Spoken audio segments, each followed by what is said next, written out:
다 같이 기도드리겠습니다. 천지 만물을 주관하시고 생사복을 함께 하시는 전능하신 하나님 아버지, 이 시간에 예배와 찬양을 아버지께 올려드립니다. 사랑의 우리 하나님 아버지, 지난 한 주간 동안에도 우리 하나님께서 저희들을 이모저모 지켜주시고 오늘 주님의 날 저희들에게 이루어 주시니 감사를 드립니다. 사랑의 하나님 아버지, 오늘 낮 시간에도 말씀으로 저희들에게 큰 은혜 주셨사오니 아버지 하나님, 이 시간에도 우리 성령님 더 넓혀주시고 심령 깊은 곳으로 아버지 말씀을 받아들일 수 있도록 우리 아버지 은혜 베풀어 주시옵소서. 사랑의 우리 하나님 아버지, 저희 교회를 기억하여 주시옵소서. 우리 하나님께서 뜻이 계셔서 이곳에 교회를 세워주셨습니다. 이곳에 아버지의 계획과 뜻이 이루어지길 원합니다. 특별히 이 교회에서는 영성을 하고 힐맨을 하고 많은 영혼들을 일깨우는 사역을 하고 있사오니 우리 하나님 아버지께서 이곳에 뜻이 이루어져서 많은 영혼을 살리는 귀한 사역에 아버지 되어질 수 있도록 우리 아버지 도와주시옵소서. 사랑의 우리 하나님 아버지, 또 이번에 하나님 아버지 소련으로 우리 목사님 4분, 아버지 4분이 가십니다. 가시는 길 오시는 길 지켜주시고 그곳에서 많은 영혼을 살리는 역사가 일어날 수 있도록 우리 아버지 축복해 주시고 그곳에서 하나님 계획과 뜻이 이루어질 수 있도록 우리 아버지 도와주시옵소서. 사랑의 아버지는 이 시간에 아버지는 또 요한복음을 가지고 우리들의 공부를 합니다. 사랑의 아버지 하나님, 말씀을 듣고 귀만 커지는 우리들이 되지 않게 하시고 그 말씀이 우리 심령으로 깊이 새겨져서 아버지 하나님 영으로 삶이 되어지길 원합니다. 사랑의 아버지 하나님, 우리들은 살 줄을 모릅니다. 사랑의 아버지 하나님, 저희들을 불쌍히 여겨 주시옵소서. 아버지 하나님, 베드로가 말씀을 선포할 때 그곳에 있는 무리들이 아버지 하나님 그 말씀을 듣고 가슴을 찢으며 말씀을 받고 아버지 하나님 어찌할까 하고 통해 자복이 일어난 것 같이 이 시간에 우리 하나님 철저하게 저희들에게 회개의 역사를 이루어주시고 회개의 영을 부어주셔서 아버지 하나님 저희들도 통해와 자복이 일어나서 철저하게 마음의 변화가 일어날 수 있도록 우리 아버지 도와주시옵소서. 사랑의 아버지 하나님, 오늘 또 말씀을 전한 주의 종을 기억해 주시고 아버지 말씀을 전할 때 성령님께서 강권적으로 붙들어 주시고 그 말씀이 아버지는 우리들이 들어서 그 말씀을 심령에 깊이 새겨져서 우리들의 삶에 가서 실제가 일어날 수 있도록 우리 아버지 도와주시옵소서. 사랑의 하나님 아버지, 이 예배 시종을 아버지께 부탁드리었고 감사를 드리며 예수 그리스도 이름으로 간절히 기도드렸습니다. 아멘. 아멘. 감사합니다. 예, 요한복음 교재 다 있으시죠? 예, 요한복음은 영성원에서 말씀을 풀어서 영적으로 조명해 놓은 말씀입니다. 교재가 없으신 분은 저기 구입하시면 됩니다. 31페이지입니다. 31페이지. 서론조기에, 요한복음 서론조기에 31페이지.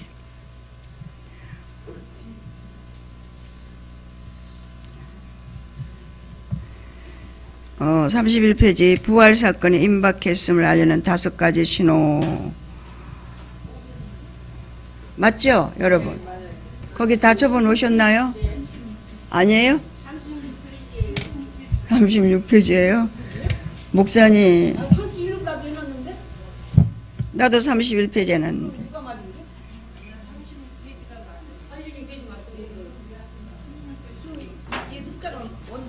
아닌데. 31페이지시라고요?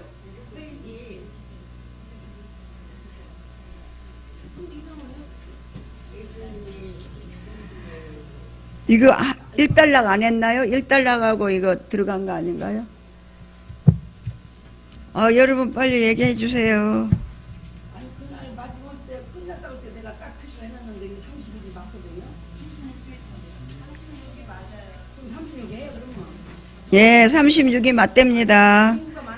그러면 예수님의 승기와 영광입니까? 예, 18장 1절로 21절로 25절까지의 말씀 본문입니까? 예, 감사합니다. 우리 학생은 전혀 말이 없으시네. 지금 영성훈련 받으러 오신 분. 36페이지 맞죠?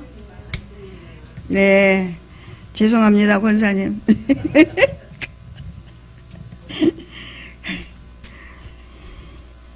예, 예수님의 승기와 영광, 목격자들의 증언.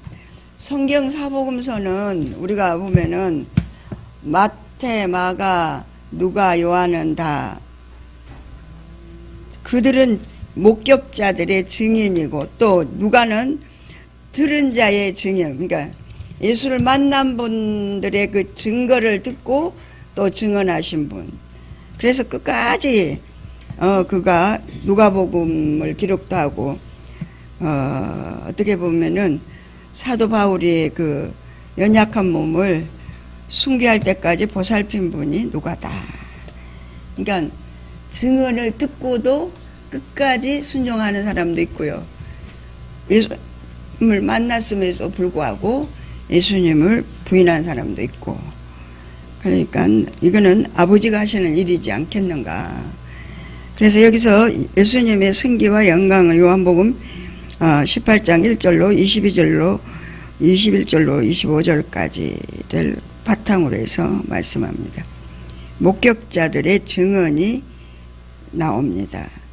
같이 읽습니다. 제 사복음서의 기자는 목격자였으므로 자료에 있어서 기록된 문서들에만 의존할 필요가 없었다. 이러한 사실은 예수님이 체포된 사실을 묘사한 기사, 여기에서 예수님은 네로라는 표현을 사용하신다 해서 나 빌라도 앞에서 신문을 받으실 때를 묘사한 기사, 여기서 예수님은 내가 왕이니라는 표현을 사용하신다 해서 분명하게 드러나고 있다. 그렇다고 해서 요한이 은연중에 다시 복음서 기자들을 비판하거나 그들의 기록을 바로 잡았다는 의미는 아니다. 그는 오직 사람들이 예수께서 하나님의 아들이신 그리스도이심을 믿게 하려고 요한복음 10장 31절에 복음서를 기록하였다. 따라서 어떤 사실들을 더욱 상세하게 보도해야 할 필요성이 있었을 것이다. 그와 같은 이유로 요한은 베드로가 그 길을 비워버렸던 대제사장의 종의 이름을 밝히고 있다. 그러나 의사였던 누가는 예수님께서 그 종의 상처를 몸소 고쳐주신 사실을 말해주고 있다. 우리는 역시 요한복음서에서 대제사장 안나스의 신문에 관한 기사를 볼 수 있으나 가야바의 신문에 대해서는 일체 언급되어 있지 않음을 보게 된다. 지금 여기는 요한이 쓴 것을 여기서 지금 해석해 놓은 거잖아요.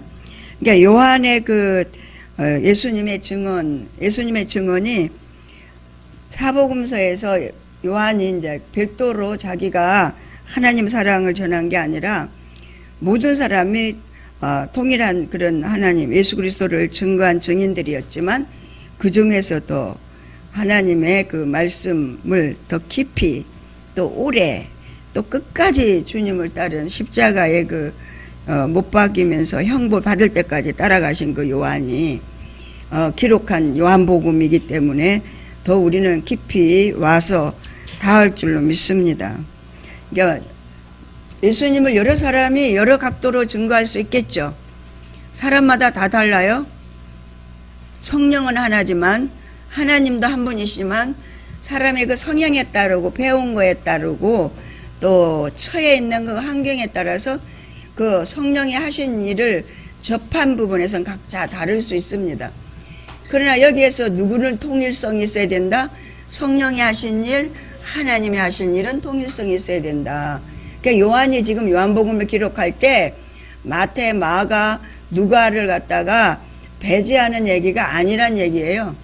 하나님의 동일한 역사를 이루었지만 거기에 더 세밀하고 누가는 의사였기 때문에 또 이렇게 말고가 길을 뵀잖아요.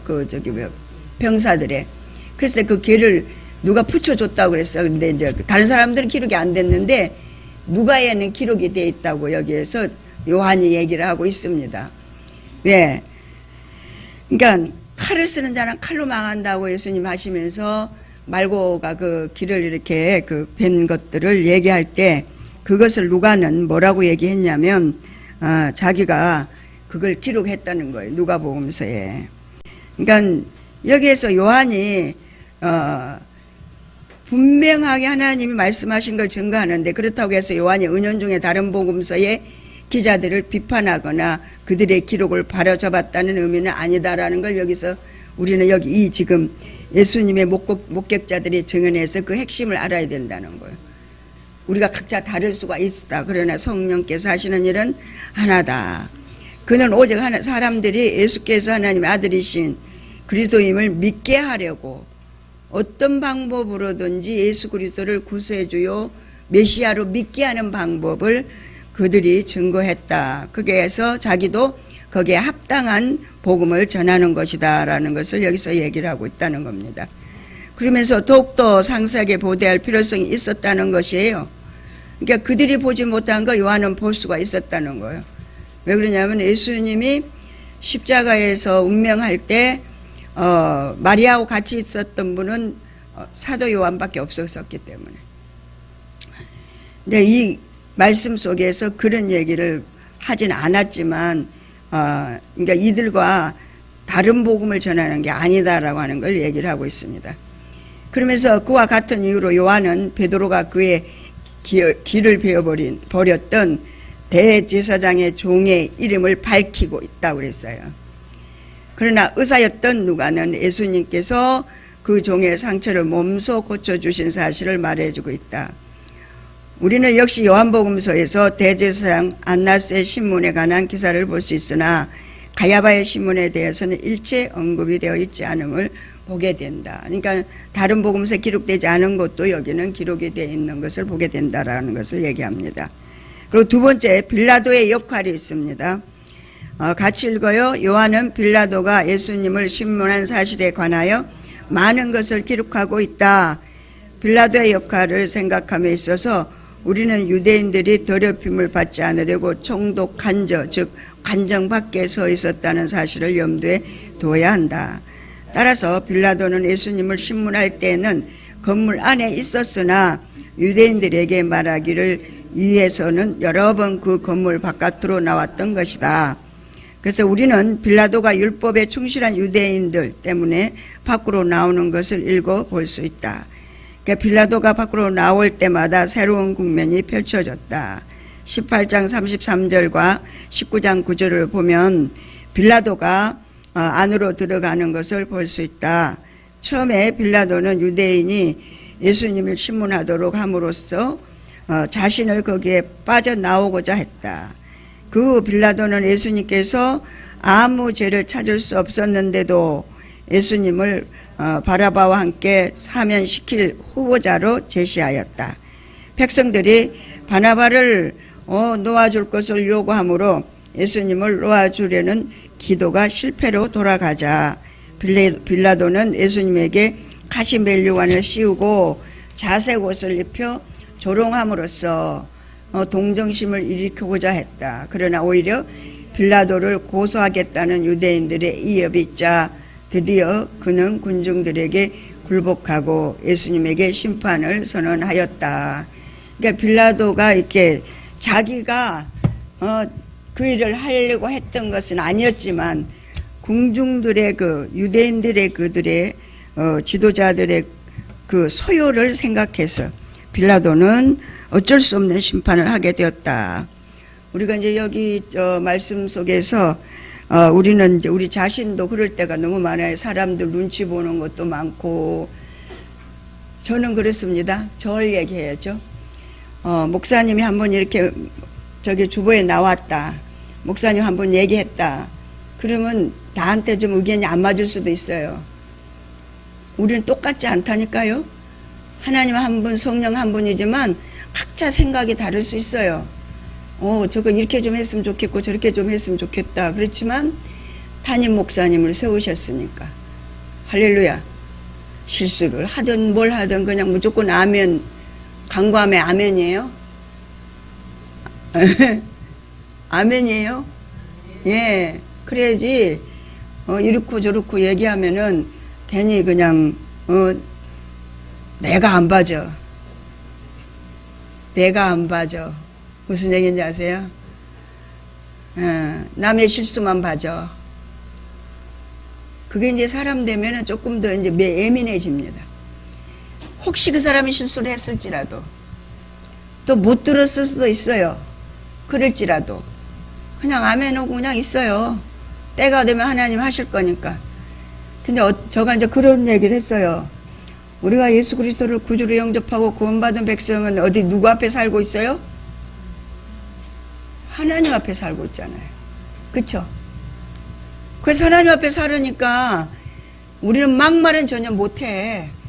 할 수 있어요. 못할 사람. 우리 얼마나 악한데, 얼마나 악종인데 욕 못할 수 있어요? 다 해요.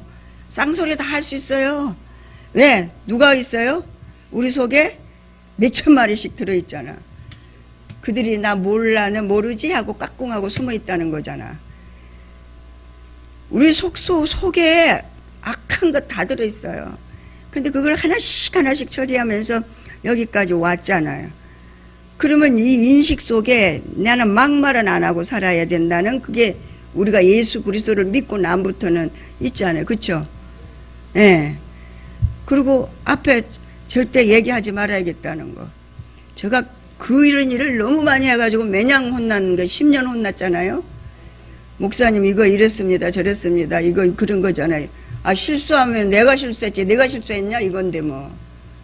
여러분 훈련 똑바로 받으셔야 돼. 이제 모르니까. 모르면 모를 수밖에 없잖아요. 예. 그러니까 목사님 혹 무슨 광고를 또 틀리게 했을지라도 아멘 합시다 우리. 아멘? 네. 그러니까 여기 빌라도의 역할은 뭐예요? 눈치 보는 역할이야. 자기 주관이 없었잖아요. 빌라도가. 자기는 예수님을 어떻게 하든지 자기 부인이 꿈을 꾸니까 저분은 그냥 해야 될 뿐이 아니다. 그래 당신 그 일에 말려들지 마라 이렇게까지 얘기했잖아요. 그래서 오죽하면 가서 물을 손에다 씻고 또 나와가지고 또 두 번째는 바나바하고 같이 시켰던 거 아니에요. 바나바는 완전 왁종으로 이름난 사람이잖아요. 유대인들 중에서도 아주 저거는 아주 못쓸 사람으로 이름난 사람이에요. 예수님 뭐요? 예수님 하나님 아들이란 그 얘기밖에 더 했어요? 하나님이 나를 일시키니까 내가 한다 이 얘기밖에 더 했냐고. 누구를 소요를 일으켜갖고 일을 했어. 그리고 병자 치료해주고. 그런데도 불구하고 자기들의 입맛이 안 맞는 거지. 시기 질투지요. 시기 질투 얼마나 무서운지 모르죠. 살인을 하게 된다니까. 예, 그래서 빌라도가 여기에서 빌라도의 그 역할, 자기가 지금 법적인 역할을 제대로 감당할 수밖에 없도록 그 환경이 주어졌다는 사실을 우리가 압니다. 그러니까 우리도 그럴 수도 있다라는 사실을 적용해야겠죠. 빌라도가 그랬대가 아니고 이것은 우리가 이제 환경 속에서 옳고 그름을 분명히 하는 데 있어서 질서가 있어야 된다. 하나님 먼저 눈치 봐야 된다. 그 다음에 성령이 하시는 일을 순종해야 된다.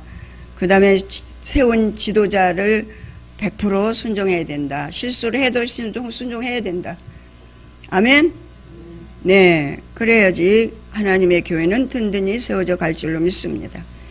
요한의 상세한 보도가 있습니다. 같이 읽어봅니다. 세 번째, 요한의 처형에 관한 요한의 기사를 읽어보면 다른 복음서들에서는 찾아볼 수 없는 자세한 묘사에 놀라게 된다. 예를 들면 호지 아니면 속옷, 마리아의 등장, 예수님의 옆구리를 찌른 일 등이다. 물과 피는 두 가지의 성례전에 대한 암시가 아니라 단지 예수님이 실제로 죽으셨다는 증거에 불과한 것이다. 예수의 사랑하시는 제자 요한은 증인의 한 사람으로서 십자가 밑에 서 있었다. 그는 성경이 성취되는 것을 목격하였던 바 예수님 뼈는 부러지지 않았고 당나귀처럼 묻히지 않으셨다. 6월절 어린 양은 그 묘실이 부자와 함께 될 것이었다. 라고 이사야서 53장 9절에 있는 그 예언이 성취가 됐다는 걸 얘기합니다. 니고데모가 예수님의 시체에 발랐던 향품은 전에 마리아가 사용했던 것보다 100배나 더 값진 것이었다. 부활절 아침을 묘사하면서 요한은 자신이 베드로와 함께 무덤에 갔었던 사실과 예수님이 마지막 아담으로서 동산에서 막달라 마리아는 예수님을 만지려고 하였다에게 나타나신 사실을 기록하고 있다. 요한은 또한 예수님의 부활에 대하여 나의 주 나의 하나님이라고 부르짖었던 토마의 고백을 기록하고 있다. 그러니까 마리아가 예수님을 처음 만나고 이제 막 뛰어와서 제자들에게 얘기했을 때 베드로하고 다른 제자라 그러는데 그 다른 제자가 요한이었다고 여기서는 얘기를 하고 있습니다. 네, 하나님이 하실 그 일들 가운데 성령의 말씀이 예언된 것들이 성취되어 가고 있다. 어떤 분이 이렇게 얘기를 하더라고요. 요한계시록이 앞으로 되어질 일들을 얘기한 거잖아요. 되어질 일, 요한계시록이. 다른 복음서나 모든 서신서들은 주님이 그 하신 일과 또 제자들이 또 예수님의 증인들이 성령으로 주님을 만난 것들을 기록하고 그들이 세워진 그런 부분들을 서신서에 기록하고 있잖아요. 그러니까 요한계시록은 앞으로 되어질 일, 그 일을 너희들이 믿지 못한다면, 그 일을 못 믿는다면 성경 전체를 못 믿는 거라고. 어떤 교수님이 나와서 그 얘기를 하더라고요. 요한계시록을 요한이 기록한 그 예언적인 말씀이 성경 66권 속에 있는 그 마지막 말씀을 너희들이 못 믿는다면 성경 66권을 못 믿는 거라고 얘기하셨어요. 우리 요한계시록 굉장히 막 어떻게 보면 겁나고 그렇잖아요. 그러면 이제 앞으로 되어질 영적 전쟁에 대해서 더 세밀하게 나온 부분에 불과하지, 지금도 그걸 영적으로 다 기록을 했으면 더 무서운 일이 더 많을 거예요. 우리가 지금 눈에 보이지 않는 것들을 기록했다고 보십시다. 이거는 이제 예수님 만난 증거를 얘기한 거고, 그 예수님 만난 증거, 내가 변화된 거, 그런 부분들을 서신서에서는 얘기를 했잖아요. 근데 그게 지금 요한계시록처럼 리얼하게 증거가 되고 그랬으면 지금 현재 우리가 여기 이 땅에서 성령의 도우심을 따라 세워져 가는 그 과정 속에서 나타나는 그 현상 속에 우리 속에도 보여지지 않지만 있는 악한 것들의 영적 전쟁이 얼마나 리얼하겠냐는 거예요. 그러니까 그걸 너희들이 조명을 받아야 되지 않겠냐. 교회를, 7교회를 가지고 얘기했을 때 그 7교회를 갖고 얘기한 것이 이 세상에 있는 모든 교회를 통틀어서 얘기한 거잖아요. 그랬을 때 그 말씀이 적용이 본인들이 돼야 된다. 교회마다, 각자 개인마다. 그러니까 요한계시록을 믿고 그 요한계시록대로 이루어질 것들을 미리 준비해야 되지 않겠는가 하는 말씀을 하셨습니다. 그러니까 새로운 종말과 새로운 시작이라고 여기서 말합니다. 상세한 요한의 그 보도가 있죠. 예수님을 만지려고 할 때 예수님에게 그렇게 부르짖은 요한의 고백이 나오고, 또 종말과 새로운 시작이 대략 4번입니다. 요한복음서의 결론으로 보이는 기사, 요한은 여기서 자신의 글 쓴 목적을 말하고 있다. 이에서 이은 일종의 맺은말 또는 부록을 볼 수 있는데, 여기에는 예수님께서 디베라 바닷가에 있는 6 제자 세베대의 아들 야고보와 요한이 포함되어서 에게 나타나신 사실이 기록되어 있다. 사람 낚는 어부들이 이 고기를 잡고 있었다. 그리스도를 3번이나 부인했던 베드로는 양을 돌보라는 사명을 3차례나 받았다. 이것은 제4복음서 기자와 베드로의 장례를 밝혀주는 사실이다.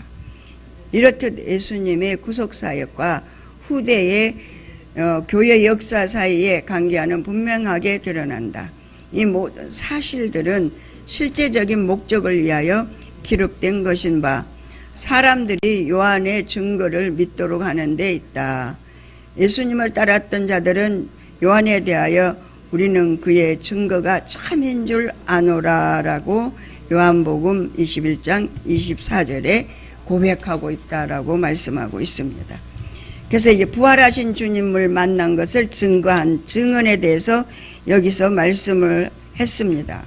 세밀하게 이게 이제 기록돼서 풀어서 성경을 풀어서 말씀한 거예요. 이게 지금 만든 이제 서론적 이해를 얘기한 겁니다. 신학적인 이해가 있습니다. 서론적 이해에서 목사님 서론적 이해에서 마지막 끝났고요. 신학적 이해로 들어갑니다. 다 할까요? 예, 40페이지입니다.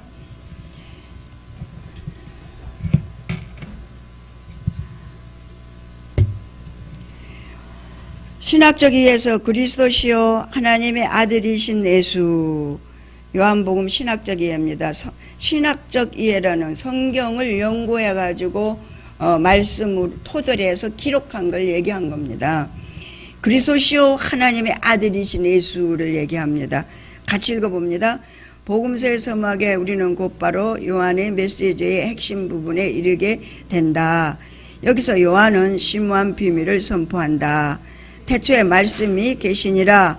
이 말씀이 하나님과 함께 계셨으니 이 말씀은 곧 하나님이시니라. 예수께서 행하신 모든 일은 말씀에 관한 이 선포에 기초하여 이루어졌다. 요한은 바로 이어서 말씀이 육신이 되어 우리 가운데 거하심에 우리가 그 영광을 보니 아버지의 독생자의 영광이요 라고 14절에 기록하였다. 이러한 선포는 우리로 하여금 육신이 되신 말씀에서 나타난 영광을 보게 하였다. 그러니까 말씀이 이렇게 실제로 이렇게 드러난 생명으로 나타난 분이 예수님이다. 예? 말씀이 육신이 돼서 이 땅에 오신 예수님. 그걸 지금 여기서 말씀하고 있습니다. 그러니까 말씀이 영광으로 보여지게 됐다는 거예요. 그러니까 요한이 이 영광이 아버지로부터 온 독생자의 영광이라는 사실을 우리 스스로 발견하도록 유도하였다. 요한은 다음과 같은 선포로 서론 부분을 마감하였다. 같이 읽어봅니다. 본래 하나님을 본 사람이 없으되 아버지 품속에 있는 독생하신 하나님이 나타내셨느니라. 이 소문을 우리들로 하여금 예수의 아버지에 대한 계시를 자연스럽게 예상하게 하였다. 그래서 요한은 세례 요한의 예언적인 증거를 소개함으로써 요한복음의 독특한 메시지를 펼쳐 보이기 시작했다. 세례 요한은 자신이 주의 길을 예비하고 있노라고 선포했다. 이 독특한 메시지를 보라. 세상 죄를 지고 가는 하나님의 어린 양이로라 라고 것이다. 그 구속 사역이 바로 예수님의 사역의 핵심을 이루었고 예수가 메시아 되심을 증명하는 것이었다.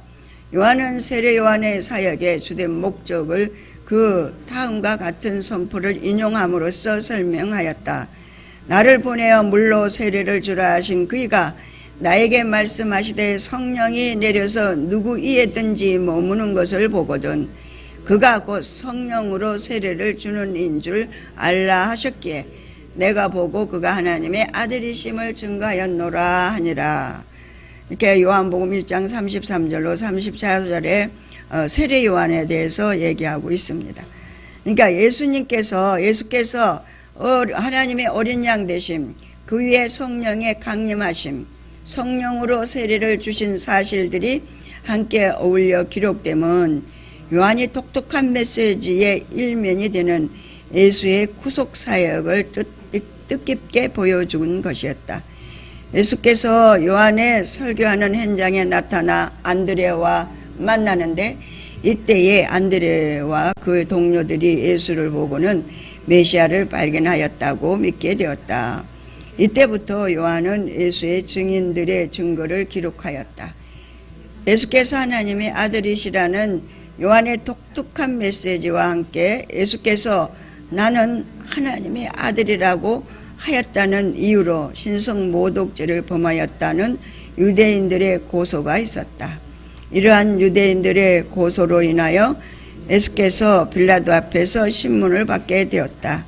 유대인들은 저가 당연히 죽을 것은 저가 자기를 하나님의 아들이라 함이니이다 라고 주장하였다. 하나님의 아들이신 건 맞죠? 근데 성령의 하시는 사역, 이 시대가 패역한 시대인데 어떤 이제 그 교수님이 말씀하시는데 왜 패역한 시대냐? 성부의 시대, 성자의 시대, 성령의 시대가 있다는 거예요. 그러면 이때는 지금 성령님의 시대래요. 그럼 우리 지금 영성 훈련하는 거 이건 성령의 시대에 걸맞는 훈련이죠. 성령과 동행하는 훈련 받잖아요. 성령의 지도와 인도를 따라 사는 훈련을 받고 있잖아요. 근데 왜 이단인 거요? 여러분, 왜 이단이냐고.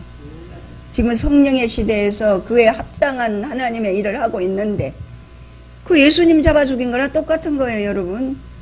내가 목사님 사역이 아버지 사역이고 아버지의 하시는 일들을 맡길 사람이 없어. 내가 내 종을 택해서 훈련시켜서 내가 그 종을 통해서 내가 그 일을 하고 있다. 근데 나는 그 종을 왜 쓰느냐? 자기 것이 없대.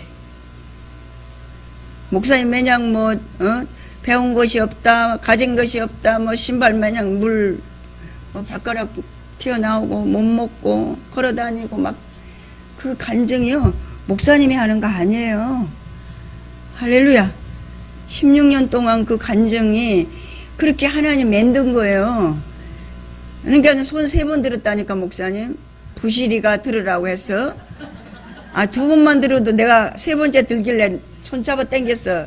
왜 3번이나 올립니까? 그랬더니 아니야 나는 몽땅이요. 나는 몽땅이요. 나 아무것도 가진 것 없지, 배운 것 없지, 아는 거 없지. 근데 제일 많이 알아. 자, 근데 잠깐 좀 쉬시고요. 굉장히 이제 우리가 신앙적으로 성부 시대, 성자 시대, 성령 시대 이건 세대주의가 하는 거예요. 그러니까 그렇게 우리가 이해하면 안 되고 처음에는 하나님께서 말씀하신 구약의 모든 언약은 성부 하나님이 아들을 통해서 어떻게 일하실 것이다. 성령을 통해서 어떻게 일할 것이다. 이 얘기를 구약에 다 나와요. 그건 이제 예수님이 오셔서 하신 건데 그건 성육신이라는 말을 쓰는데 말씀이 육신이 됐다. 그러니까 예수님이 말씀이시거든요. 그게 이제 그렇게 좁게 말하면 그렇고 넓게 말하면 구약에 표현된 하나님의 아들 그 성경에 기록된 문자 말씀 그 말씀이 육신이 돼서 그분이 바로 예수님이다. 그런 얘기거든. 그러니까 포괄적으로 이해해야 돼요. 그 이제 요한복음에 그 이제 저자는 사도 요한이지만 증거자는 그죠? 세례 요한하고 사도 요한이 나오는 거죠. 그 이제 그 양면을 우리가 볼 수 있어야 돼요. 이해되죠? 그러니까 그걸 이제 우리가 인식해야 되고 이제 그 다음에 또 알아야 될 것은 성령께서 하시는 것도 주님이 이제 가신 이제 시제를 보면 과거, 현재, 미래처럼 보이지만 그런 게 아니라 그것은 우리 인간들로 분별하게 하시려고 그렇게 하신 거죠. 구약과 신약 그 보면 그 세 가지로 연결되어 있지만 그 이미 구약에 다 나와 있는 걸 이제 우리가 이해를 못하는 거죠. 그 이제 신약에서도 그 구약에 있는 걸 자꾸 예정을 드시는 거 예수님이 하나님 그 전에 말씀하셨다. 내가 지금 그렇게 온 거야. 그러니까 내가 바로 영광이라는 말이 뭐냐면 하나님 말씀하신 게 사람이 눈을 볼 수 없어서 눈을 볼 수 있는 하나님 영광을 드러내셔서 바로 하나님이 사람 눈에 보이는 육체를 입고 오셨다. 이보다 큰 영광이 없거든요. 그잖아요. 기가 막힌 거예요. 하나님을 우리가 볼 수 있고 만질 수 있다는 게 이게 상상이 안 되는 거거든요. 이건 기절할 일이거든요. 그러니까 구약적으로 말하면 하나님을 만나는 사람은 죽어요. 그런데 모세 때도 그렇잖아요. 가리고, 그죠? 가리고 지나가셨다. 그러니까 보면 죽으니까. 그렇게 놀라우신 분이 하나님이지, 우리 인간은 하나님과 가히 비교가 할 수가 없는 거예요. 이해되죠? 그러니까 이제 성육신은 그 목적이 뭐랬어요? 임마누엘을 했잖아요. 그분이 오셔서 그분이 죽지 않으시면 그게 죽으신 게 함께 죽는 거거든요. 그분이 혼자 죽으신 게 아니에요. 그분이 항상 현재이기 때문에 2000년 전 예수님과 2000년 후에 우리가 함께 죽은 거예요. 그러니까 이건 인간적인 이해는 할 수가 없는 거예요. 시간 속에 존재하는 우리가 시간이 없는 영원한 세계를 우리가 어떻게 이해하겠어요? 이해 못해요. 근데 그 성령으로 우리에게 일깨워 주시는 거예요. 그렇죠? 그렇게 가지고 우리가 이제 삼위일체 하나님의 그 뜻과 섭리대로 창조된 거예요. 왜? 이 프로그램, 구속사가 창세 전에 세우신 거거든요. 전능하신 하나님의 계획은 완전 무결하신 거예요. 그래서 창세 전이니까 뭐야? 그래서 이걸 구원하려니까 방법이 없어. 이 자연세계를 만들어야 돼. 창조하셨어. 모든 걸 다 갖추셨어. 그리고 인간을 지으신 거예요. 할렐루야? 이게 되죠? 그래서 그게 광대한 하나님의 프로젝트예요. 그에 의해서 이게 된 거예요. 그러니까 그걸 우리가 이제 인식하지 못하면 겨우, 그죠? 인간적 관계, 윤리적 관계를 우리가 매이는 거예요. 그래서 순종하니 안 하는 게 겨우 우리가, 그죠? 뭐 헌금하냐 마냐 이런 거, 뭐 순종하냐 마냐 그런 게 아니에요. 우리 진리를 안다면 목숨이 1000개 있으면 1000개 바쳐도 은혜를 갚을 수 길이 없어요. 그리고 우리가 드린다고 하는 것도 건방진 거예요. 왜? 내 건가 드리게. 하나님 건데. 그죠? 저 아버지 거 뺏어가지고 내가 드릴게 이러면 우습잖아? 그죠? 말이 안 되는 거거든. 우리가 몽땅 하나님 거라니까. 창조하신 분도 하나님 거요. 나를 구원하신 분도 하나님. 그러니까 내 거라는 건 머리살 하나도 없는 거예요. 다 아버지 거야. 할렐루야? 근데 우리를 노예처럼 쓰시려고 그러지 않고 참 자유인으로 자원해서 헌신하도록 하시려고 우리에게 기회를 주시. 그러니까 우린 자유자인 거예요. 자유자. 그래서 감히 하나님 앞에 그죠? 우리가 대통령하고 약속해도 안 지키면 안 되는. 이번에 뭐 얼마 전에 일산에 킨텍스 있죠? 킨텍스에서 뭐 아프리카에 무슨 흑인 목사가 와서 집회를 했대요. 그런데 목사들에게 마지막 임파테이션을 해준다 그러고 나오지도 않는데 강사가 그것도 다 회비 받았는데 그래서 이번에 부시리 목사님 모임에 사람들이 많이 참석하지 않은 이유가 불신 때문에. 이해되죠? 여기 이제 돈을 안 받았잖아. 그게 돈이 많이 들어갔잖아요. 몇 억 들어갔잖아요. 근데 이제 어제 그 준비위원장님을 통화하면서 얘기를 들어보니까 헌금이 얼마나 나오냐 물었죠. 그 옛날보단 많이 나왔을 거야. 왜 옛날엔 1,000원짜리, 10,000원짜리 그랬거든. 요즘 5만원짜리 나오는 바람에, 그죠? 헌금이 많이 늘었을 거야. 그냥 아마 많이 나왔을 거요. 이제 그렇게 대화를 했더니 아직 결산을 못 받습니다. 근데 결산을 대충 들리는 말에 의하면 아마 적자는 아닌 것 같다. 그러더라고요. 적자는 아닐 거야. 근데 이제 그 봉사자들이 많잖아. 이번에 스텝신이 많았잖아. 그 아마 예우를 다 하려면 돈이 많이 들 거예요. 뭐 그런 얘기를 하더라고요. 그러면서 이제 그 다 조그마한 교회 목사님들이 봉사를 했기 때문에 좀 무질서했다고 시인을 하더라고요. 그러니까 중요한 건 우리가 성경을 지엽적으로, 부분적으로 이해하면 안 돼. 엄청난 거야. 그러니까 무슨 얘기냐?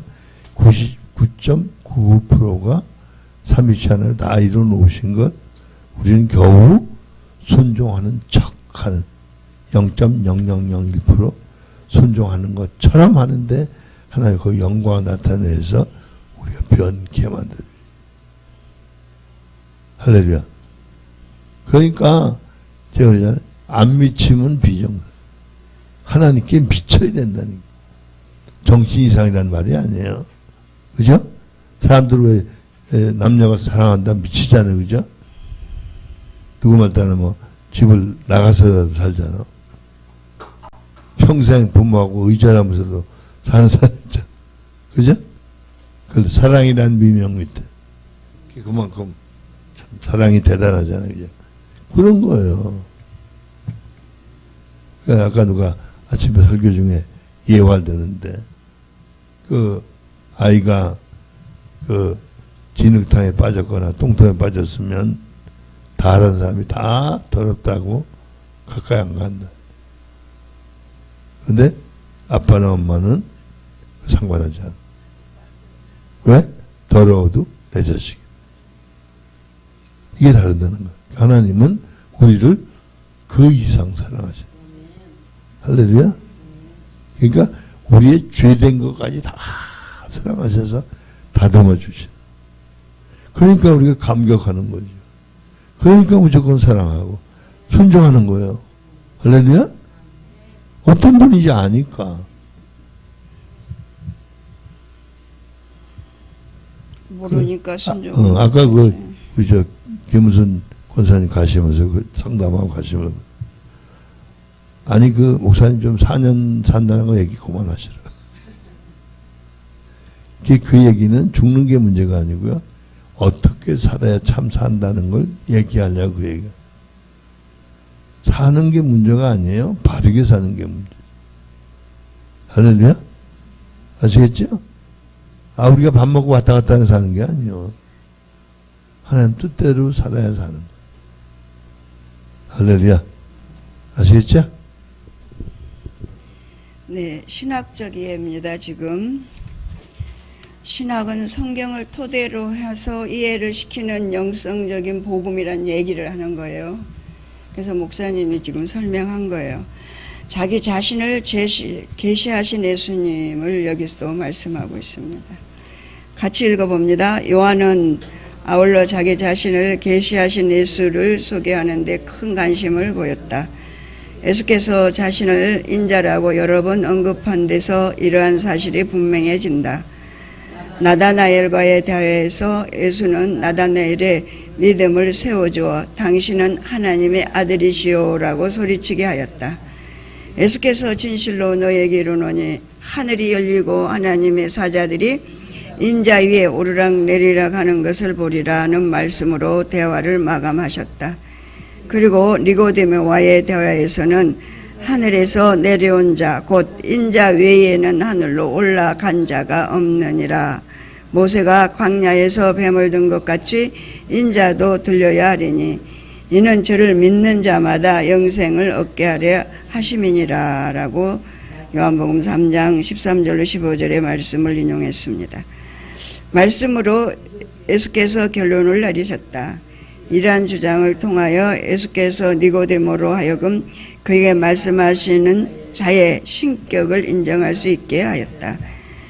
예수께서 사마리아 여인에게 자신이 메시아 되심을 맹세하게 하신 것은 의미심장하다. 또한 예수께서 빌라도에게 다음과 같이 말씀하셨다.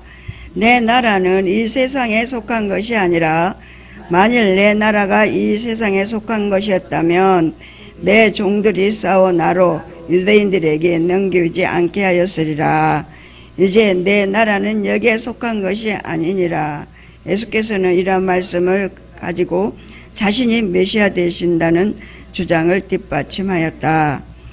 요한은 중요한 사건 때마다 말씀하신 예수님의 이대한 자기 주장을 기록함으로써 예수의 자기 계시를 계속하여 소개하였다.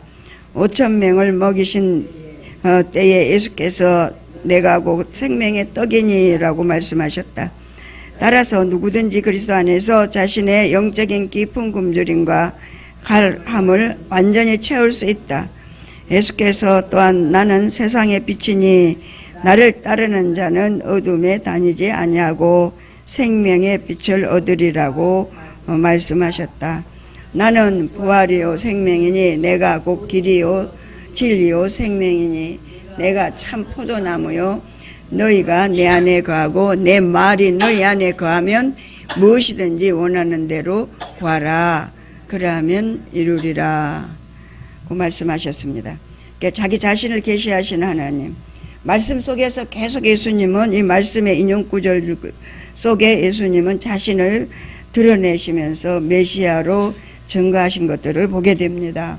그것을 요한은 이렇게 세밀하게 기록을 다 하셨다고 얘기합니다. 43페이지 부자 관계를 계시하신 예수 읽습니다. 10은 예수의 자기 계시의 절정은 여러 번 하나님을 자기 아버지라고 말한 데 있었다. 의심할 필요도 없이 요한은 예수와 아버지의 관계를 보여주려고 이렇게 말한 사례들을 기록하였다. 이러한 사례들은 예수가 하나님의 아들이라는 사실을 아주 분명하게 선포하였다. 아버지를 계시하시는 것이 예수의 궁극적인 열망이었다. 벳세다 연못 사건에서 예수께서 내 아버지께서 이제까지 일하시니 나도 일한다고 하셨다. 이어서 아버지께서 죽은 자들을 일으켜 살리신 같이 아들도 자기의 원하는 자들을 살리느니라고 말씀하심으로써 같은 진리를 더욱 강하게 전하셨다. 또한 아버지께서 자기 속에 생명이 있음 같이 아들에게도 생명을 주어 그 속에 있게 하셨고 또 인자됨을 인하여 심판하는 권세를 주셨느니라 라고 말씀을 덧붙이셨다. 나중에 예수께서 내가 진실로 진실로 너에게 이르노니 하늘에서 내린 떡은 모세가 준 것이 아니라 오직 내 아버지가 하늘에서 내리신 참떡을 너희에게 주시나니 하나님의 떡은 하늘에서 내려 세상에게 생명을 주는 것이니라고 말씀했다. 마지막 공식적인 자기 소개 때 예수께서는 부자관계의 궁극적인 의미를 설명하셨다. 그것이 곧 그리스도를 믿는 것이 그를 보내신 이를 믿는 것이라는 진리였다. 그리스도의 말씀을 받지 아니한 자들에 대한 심판은 그리스도께서 하지 않으실 것이다. 그리스도께서 하신 말씀이 마지막 날에 그들의 심판관이 될 것이다. 예수께서 자기 권위로 말씀하지 않으신 까닭이 바로 이 때문이었다. 예수님께서 다만 아버지께서 말하라고 그에게 명하신 것만을 말씀하셨다. 부자관계에 대한 최종적인 증거를 볼 수 있다. 거기서 예수님께서 내가 아버지 안에 있고 아버지께서 내 안에 계심을 믿으라고 선언하셨다. 그리스도를 사랑하는 자는 아버지의 사랑을 받을 것이다. 그리스도께서 아버지께로 가실 것이다. 아버지는 그리스도보다 크시다. 우리가 그리스도 안에 거하며 그리스도의 말씀이 우리 안에 거하면 아버지께 기도하는 것을 받을 것이다. 우리가 아버지에게 무엇을 구하든지 아버지께서 그리스도의 이름으로 주실 것이다. 이렇게 말씀을 토대로 해서 이렇게 풀어놨습니다. 그러니까는 예수 그리스도를 증거하신 사도 요한이 예수 그리스도를 이렇게 하나님의 아들 메시아라고 하는 사실을 확실하고 분명하게 기록을 성경에 해놓은 것들을 여기에서 이렇게 풀어서 우리에게 말씀하고 있습니다. D번 성령의 계시자이신 예수께서 아버지께로부터 오셨기 때문에 아버지께로부터 나오시는 성령을 예수께서 계시할 것이라고 예상하는 것은 지극히 당연하다. 세례 요한은 성령이 그에 임하신 예수를 보고 성령으로 세례를 주실 자라고 선포했다. 예수께서 니고데모에게 성령으로 거듭나야 할 필요성에 대하여 말씀하셨다. 예수께서 성령으로 세례를 받으신 것과 똑같이 그도 성령으로 세례를 받아야만 했다. 하나님의 나라에 들어가려면 성령에 의한 내적인 변화가 따라야 했다. 그리고 이 성령에 의한 내적인 변화는 하나님의 초자연적인 일이라고 얘기했어요. 이건 하나님이 하시는 초자연적인, 또 외적인 성령의 역사는 우리에게 은사적인 보여지는 것으로 통해서 인식되고 보여지고 만져지고 하는 것을 통해서 외적인 성령의 역사, 그러니까 육체의 권능을 입혀주시는 성령의 역사와 여기에서 말씀하시는 성령의 내적인 변화는 하나님의 초자연적인 일이다라고 얘기를 하고 있습니다. 그래서 믿음은 모든 사람의 것이 아니다라고 하는 것과 구원받은 자가 장로교에서는 뭐야 예정돼 있더라고 얘기하잖아요. 예정설 있잖아요. 그렇죠? 예.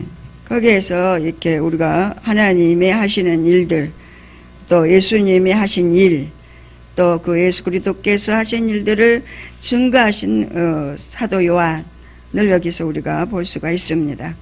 그러니까 예수께서 제자들에게만 성령의 인격과 일을 설명해 주셨다. 예수께서 내 아버지께 구하겠으니 그가 또 다른 보혜사를 너희에게 주사 영원토록 너희와 함께 있게 하시리니 저는 진리의 영이라고 말씀하셨다. 그가 와서 죄에 대하여 의에 대하여 심판에 대하여 세상을 책망하시리라. 성령께서 예수의 제자들을 진리 가운데로 인도하실 것이다. 성령께서 그리스도를 영화롭게 하실 것이다.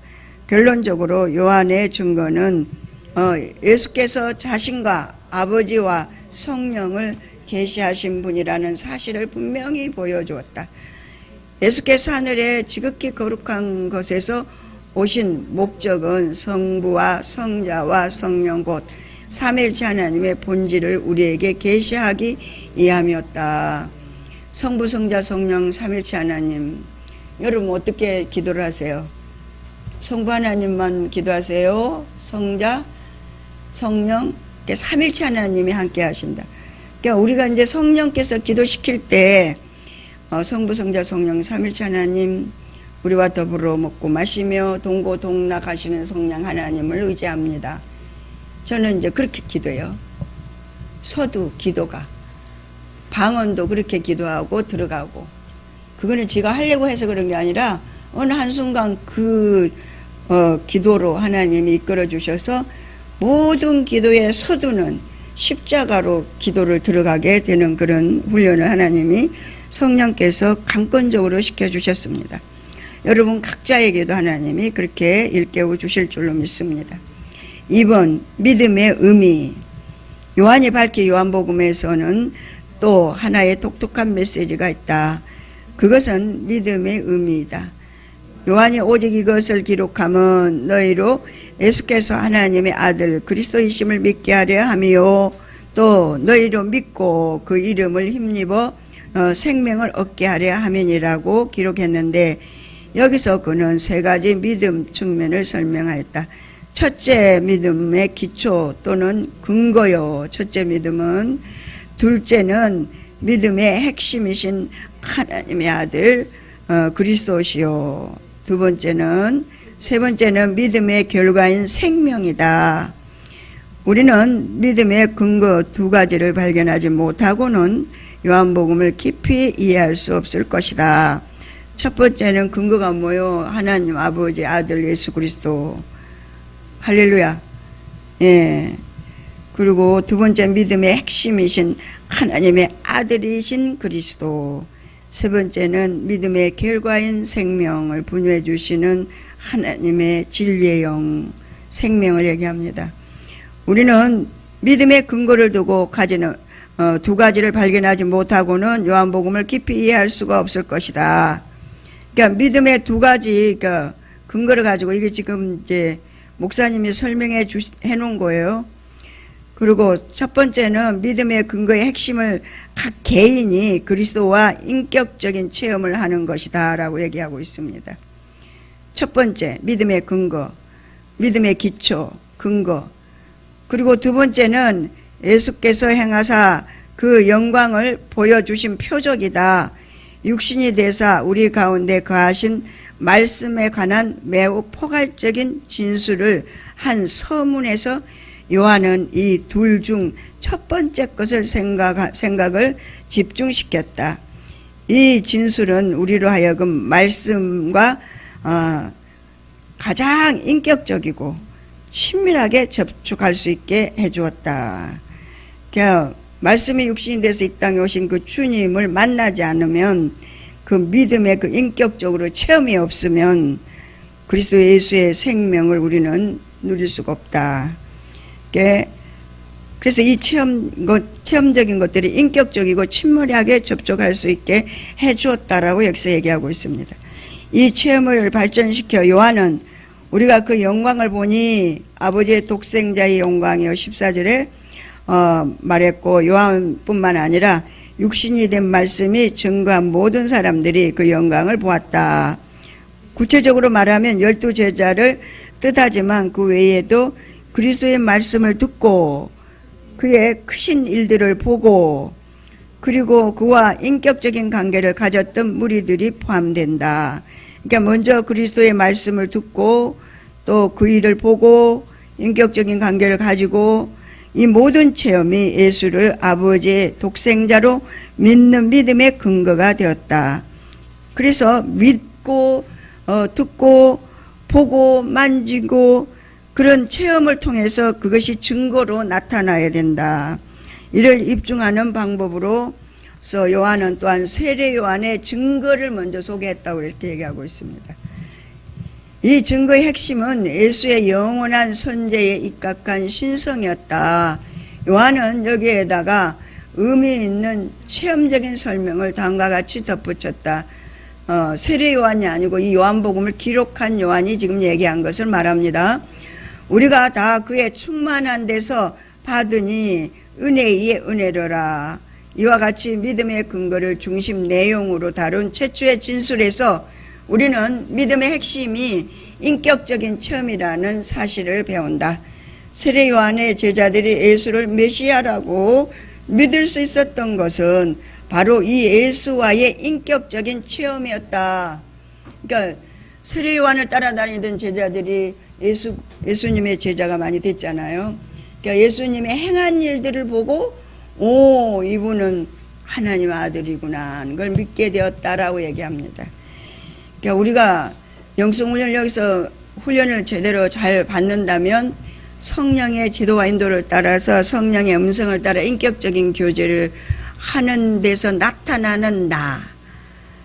그래서 이 힐맨이 왜 영성훈련, 기초적인 영성훈련 3년, 가정이 10년, 20년, 30년 됐다 할지라도 이 힐맨을 통해서 성령의 지도와 인도를 따라서 성령께서 하시는 훈련을 통해 내 자신이 인격적으로 주님과 교통이 안 이루어졌다면 이 힐맨이 별로 그렇게 필요한 훈련이라고 생각 안 할 거예요.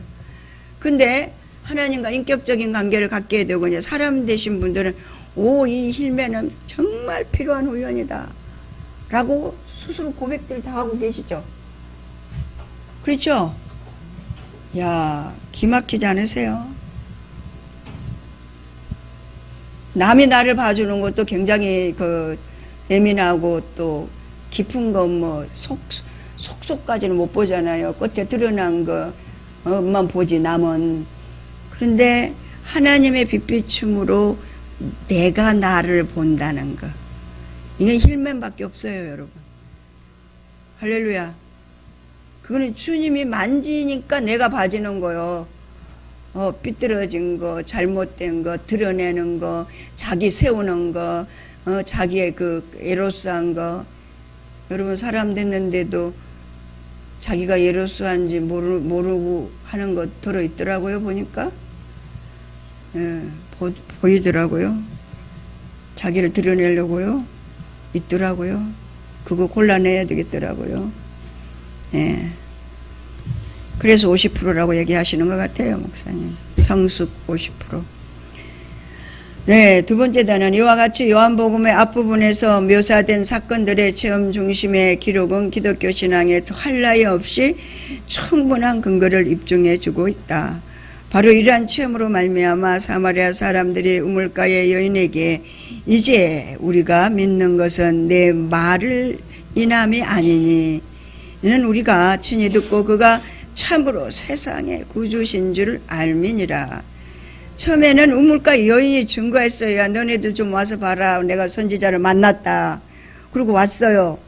와서 예수님을 만나보니까 너 아니라도 이분을 보니까 우리가 알겠다. 이제 세례요한의 제자들이 세례요한을 통해서 예수님을 알았지만 예수님과 함께 다니면서 예수님 하시는 일들을 보고 이분은 하나님의 아들 메시아구나 하고 알고 제자로 그들이 주님을 따른 것처럼 여기서도 지금 말씀 중심에서 지금 요한이 기록한 말씀에서 우물가 여인에서 그 동네에 사람들이 이 여인을 보고 따라왔는데 이제는 그러니까 우리는 꼭 증거자가 있어야 증인이 있어야 된다.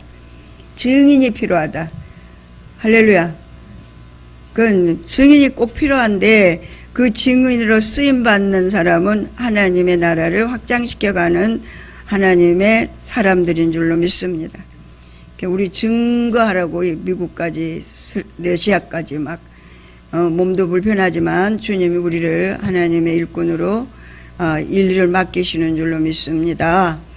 바로 이러한 체험으로 말미암아 사마리아 사람들이 우물가 여인에게 이제는 내 말 안 믿어. 우리가 이제 세상의 구주인 줄 이제 안다. 요한복음 4장 42절에 말하고 있었다. 요한복음의 저자는 예수께서 요단을 건너 요한이 처음으로 세례를 주던 곳에 가셨던 때의 사건을 소개하였다. 많은 사람이 왔다가 말하되 요한은 아무 표적도 행치 아니하였으나 요한이 이 사람을 가리켜 말한 것은 다 참이라 하더라. 그러니까 세례 요한이 예수님을 얘기한 그 예수님이 하시는 일들을 보면서 이들이 세례 요한이 얘기한 그분이 바로 이분이구나 하고 그들이 참이라고 얘기했다는 거예요. 그리하여 거기서 많은 사람이 예수를 믿으니라고 요한은 설명을 하고 있습니다. 이런 예수님과의 인격적인 체험을 통하여 사람들이 예수를 믿게 되었던 것이다. 그러니까 우리가 처음에는 하나님의 강권적인 역사로 초자연적인 역사로 예수 그리스도의 생명을 부여받지만 우리가 기도를 많이 하면은 외적인 은사로 육체의 권능을 입혀서 하나님은 하나님을 체험하게 하는 줄로 믿습니다. 그러니까 두 가지 방법을 우리는 똑같이 체험을 해야 하나님과 인격적인 만남을 할 수가 있다는 것들을 여기서 말씀을 더 강하게 얘기해 주는 것 같습니다. 그래 믿음의 근거가 있습니다. F의 믿음의 근거 46페이지 같이 읽습니다. 여러 번 요한이 믿음의 근거가 된 표적과 이적을 진술하였다. 갈릴리 가나의 혼인잔치 때에 있었던 이적에 관한 결론적인 해설을 하면서 요한은 이적을 부각시켰다.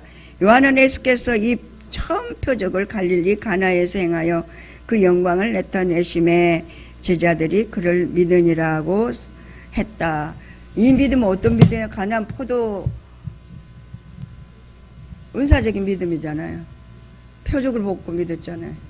그 예수님 십자가 달 때 다 도망갔거든. 그러니까 믿음도 여러 가지예요. 네? 가정적인 그런 걸 보게 되면.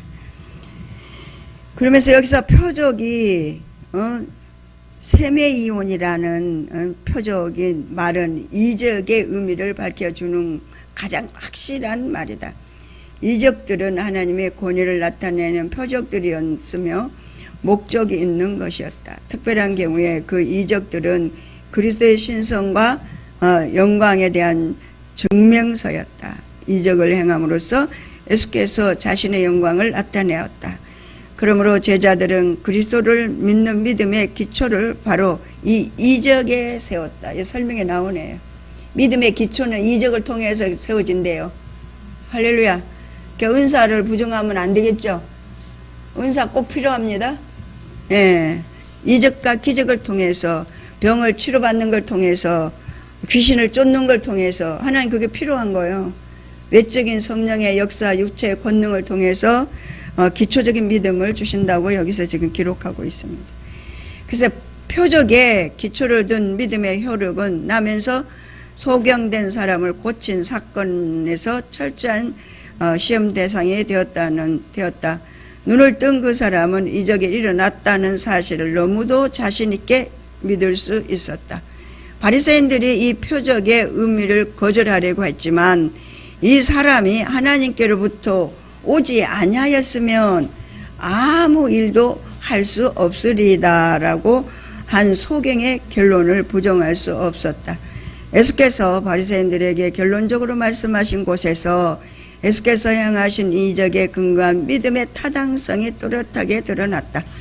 표적을 믿지 아니한 결과 영적인 소경이라는 심판이 각자에게 떨어질 만큼 표적은 믿음의 근거로 충분하였다. 진실로 표적의 나타남에 대한 증거가 믿음을 물리치지 못하면 믿음의 근거로서 표적의 가치를 조금 더 악화시키지 않는다. 여기에서 우리는 믿음과 믿지 않음의 영적인 측면을 깨닫게 된다. 예수께서 이 영적인 측면을 지적하시면서 다음과 같은 결론을 내리셨다. 너희가 소경되었다면 죄가 없으려니와 본다고 하니 너희 죄가 그저 있느니라.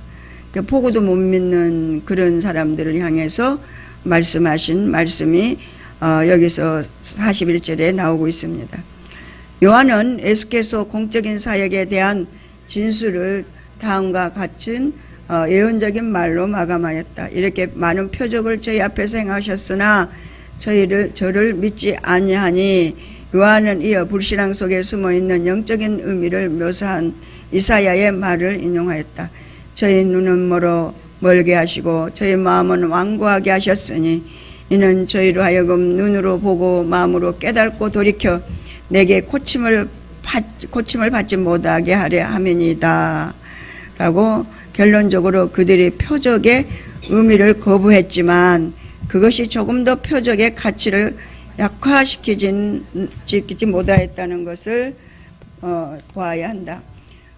긍정적으로 예수와 치밀한 인격적인 사귐에 의해 뒷받침된 예수의 표적은 그들의 믿음의 근거가 확실하고 견고한 것이었다고 완전히 보증하였다. 요한은 예수님이 자신에 대한 증거를 소개한 몇 가지 사실을 기록하였다. 이 증거들의 최대의 목적은 믿음의 근거를 보여주는 것이었다. 그 첫 번째가 세례 요한의 증거였다. 예수께서는 요한이 인간에게 불과하다고 하면서도 요한은 켜서 비치는 등불이라고 말하였다. 그 다음에 요한의 증거보다 더 큰 증거를 말씀하셨다. 그것은 아버지께서 예수께 주사 이루게 하신 예수 자신의 역사였다. 이 말씀으로 예수께서 이적의 진정한 의미를 밝히셨다. 그리고 나서 예수는 아버지께서 자신에게 주신 증거를 언급하셨다. 여기서 예수는 세례받을 때와 변모하셨을 때 하늘로부터 들렸던 아버지의 음성을 말씀하시는 것 같다. 네 번째 증거는 성경이었다. 성경을 듣는 자들은 성경에서 영생을 얻는 줄 생각하였다. 이 때문에 예수께서는 그 성경이 자기를 증거한다고 아주 적절히 주장할 수 있었다. 마지막으로 모세가 자기에 대하여 기록하였다고 예수께서 주장하셨다. 믿음의 근거로서 이러한 증거들에 예수께서 호소하셨다는 사실은 반론의 여지가 없는 분명한 사실이다. 이렇게 말씀을 통해서, 이적을 통해서, 기사와 이적과 모든 것들을 통해서 하나님을 증거하고 주님을 증거했다. 여기에서 얘기하고 있습니다. 그러니까는 믿음의 핵심이신 그리스도입니다. 48페이지. 요한복음은 믿음의 핵심이신 그리스도를 아주 분명하게 증거한다. 믿음은 한 인격과의 관계이다. 믿음은 막연하거나 공허한 것이 아니다. 이미 진술한 내용만으로도 이 사실은 분명하다. 예수께서 그 당시 사람들, 특별히 그의 제자들과 인격적으로 친숙한 관계를 맺지 않았다면 그들은 결코 예수를 믿지 못하였을 것이다. 이것이 바로 베드로의 위대한 고백의 요체이다. 베드로는 주여 영생의 말씀이 계심에 우리가 네게로 가오리까, 우리가 주는 하나님의 거룩하신 자신 줄 믿고 알았삼나이다 라고 말하였다. 너희는 마음에 근심하지 말라. 하나님을 믿으니 또 나를 믿으라. 이런 식으로 예수께서는 제자들 앞에서 인격적 관계 중심의 믿음의 성격을 밝히셨다. 그러니까는 인격적 관계는 믿음이 없이는 하나님과 인격적 관계가 이루어질 수 없다. 첫째 믿음이다. 아멘. 예, 믿음의 근거가 세 번째 나왔었지 않았습니까? H의 믿음과 불신앙의 결과는 어떻게 나타나는가? 49페이지입니다. 우리는 믿음과 반대인 불신앙의 결과, 이를테면 생명과 죽음에 대하여 살펴볼 필요가 있다. 한 번 더 요한의 서문으로 돌아가 보면 우리는 그 안에 생명이 있었으니 이 생명은 사람들의 빛이라는 말씀을 읽게 된다. 이 말씀에서 우리는 예수를 믿는 결과나 예수를 거절하는 결과를 볼 수 있다. 이러한 사실은 영접하는 자, 곧 그 이름을 믿는 자들에게는 하나님의 자녀가 되는 권세를 주셨으니 이는 혈통으로나 육정으로나 사람의 뜻으로 나지 아니하고 오직 하나님께로서 난 자들이니라는 말씀을 읽을 때 더욱 분명해진다. 이와 같은 사상이 다음에 출중한 말씀 속에 그대로 전달되었다. 하나님이 세상을 이처럼 사랑하사 독생자를 주셨으니 이는 저를 믿는 자마다 멸망치 않고 영생을 얻게 하려 하심이니라. 이 말씀 속에 영생의 문제와 그의 반대인 멸망의 문제가 있다. 요한은 이 문단을 다음과 같은 적절한 말씀으로 결론지었다. 아들을 믿는 자는 영생이 있고 아들을 순종치 아니하는 자는 영생을 보지 못하고 도리어 하나님의 진노가 그에 머물러 있느니라. 예수께서 자신을 생명의 떡이라고 가르쳤을 때 이와 동일한 말씀을 하셨다. 진실로 진실로 너에게 이르노니 믿는 자는 영생을 가졌나니 내가 곧 생명의 떡이로다 라고 생명과 그 반대인 죽음의 문제가 선한 목자에 대한 예수의 메시지에서 부각되었다. 사마리아인들이 그리스도를 완강히 반대한 배경을 염두에 두고 보면 예수께서 내가 온 것은 양으로 생명을 얻게 하고 더 풍성히 얻게 하려는 것이라고 말씀하셨을 때 자신을 선한 목자라고 한 말씀의 깊은 의미를 우리는 알 수 있다. 이 메시지 끝부분에서 예수는 내 양은 내 음성을 들으며 나는 저희를 알며 저희는 나를 따르느니라.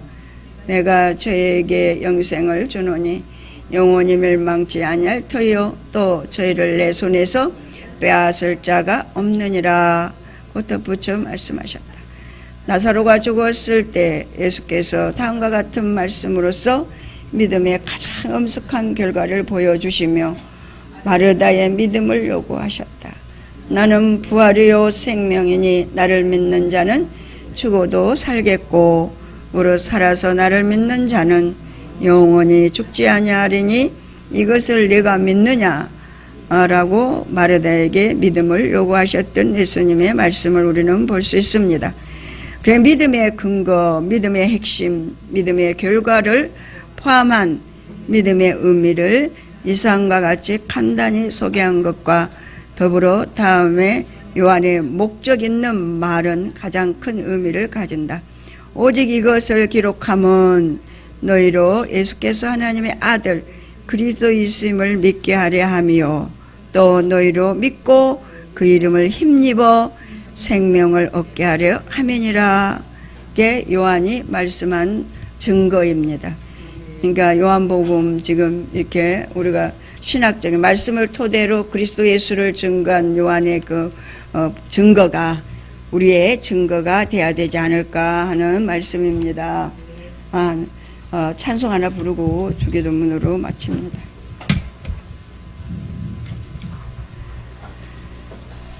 (338장) 338장입니다.